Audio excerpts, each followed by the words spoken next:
नाशिक शहरात बेकायदेशीररित्या गायी आणि बैलांची वाहतूक करणाऱ्या व्यक्तींविरुद्ध पोलीस प्रशासनाने कठोर पावलं उचलली आहेत। या संदर्भात अनेक नागरिकांवर गुन्हे दाखल करण्यात आले असून यापुढेही अशीच कारवाई सातत्याने सुरू राहणार आहे।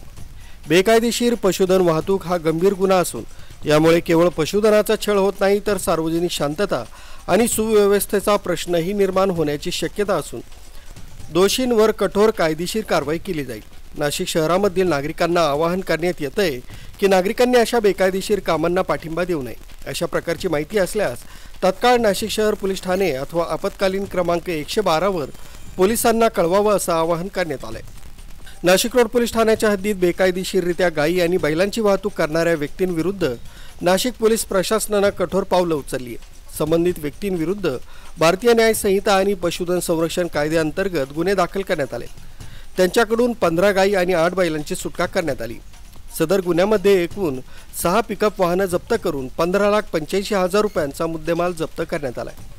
पशुधन वाहतुकीसाठी आवश्यक असलेल्या परवानग्या नसणं तसंच पशुधनाचा छळ होईल अशा अयोग्य पद्धतीने वाहतूक करणं हा गंभीर गुन्हा नाशिक रोड पोलीस ठाण्यात दाखल करण्यात आला।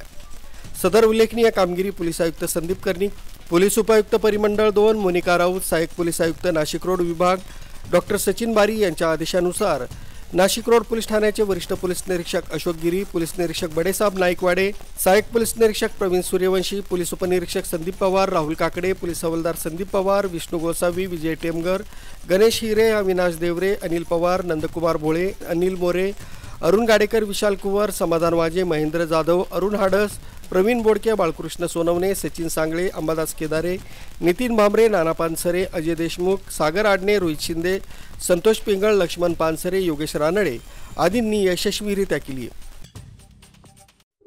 बकरी ईदच्या अनुषंगाने आपण दिनांक 22/5/25 पासून माननीय पोलीस आयुक्त सर यांच्या आदेशान्वये टोल नाका शिंदे येथे वाहन चेकिंग तसेच जे जनावरांची वाहतूक होती त्या संदर्भाने एक आपण नाकाबंदीचं आयोजन केलं होतं। त्या नाकाबंदीच्या दरम्यान आपण एकूण 7 पिकअप आपण पकडलेले आहेत। त्यामध्ये आपण एक 23 जे गोवंश आहेत गाय आणि बैल यांना आपण ताब्यात घेऊन 5 गुन्हे दाखल केलेले आहेत आणि सर्व जनावरे आहेत आपण गोशाळेमध्ये जमा केलेले आहेत।